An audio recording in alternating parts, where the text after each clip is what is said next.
Okay, everybody, so I really want to make my thoughts clear and concise. So I have my notes right here, and I'm going to break down what I believe about this entire situation in relation to what Jerome Powell has said in front of Congress. Now, the first thing I want to say is that it's all about what Jerome Powell actually does at the FOMC meeting later this month, not what he says. Why is that?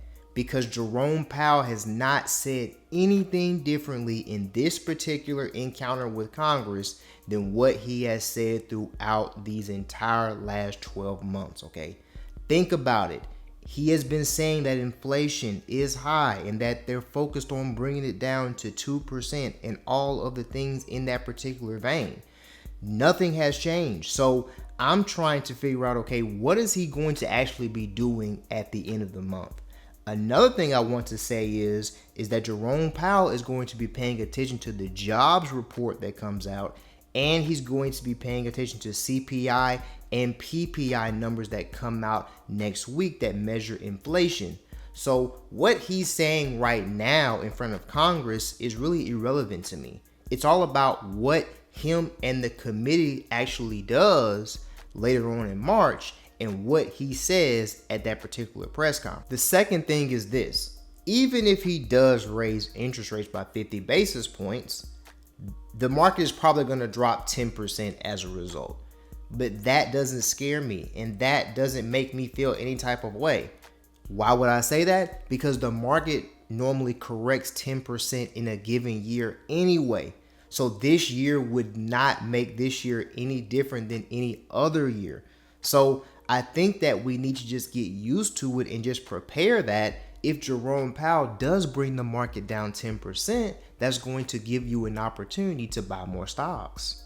And number three, do not use what Jerome Powell says as a reason for you not to buy stocks at this point in time if you have a long-term time horizon and if you are playing the long game. I want you to think about this. We've already been in a bear market for the last 14 months. We've already went through all the crashes, all the corrections, all the interest rate talks. We've already been through all of the risk associated with this particular bear market that we are in.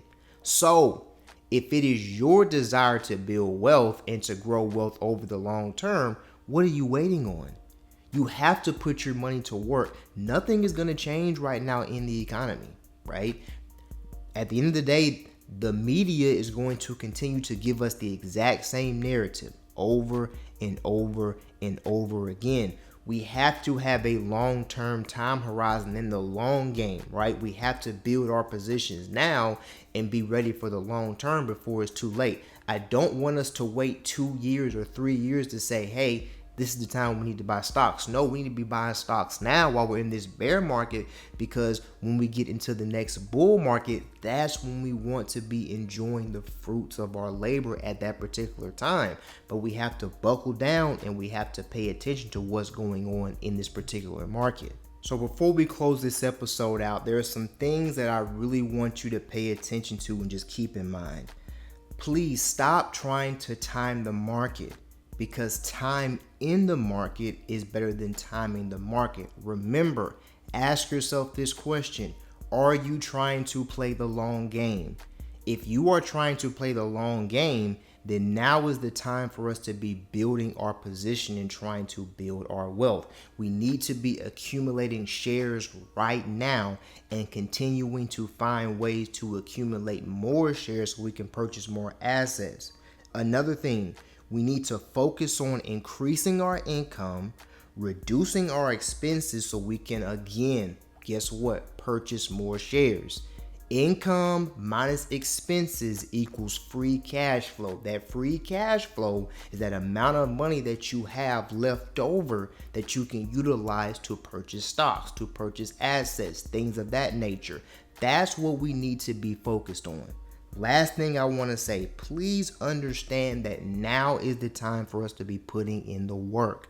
Understand that wealth is a long-term game that has to be built. It's going to be difficult. It's not going to be easy. But if it was easy, then everybody would do it. understand this. It's time to hunker down. We've been in this bear market for 14 months already. We understand the risk. We know what's going on. Put some money to work. Understand what's going on. Learn this game so you can be here over the long term and play the long game.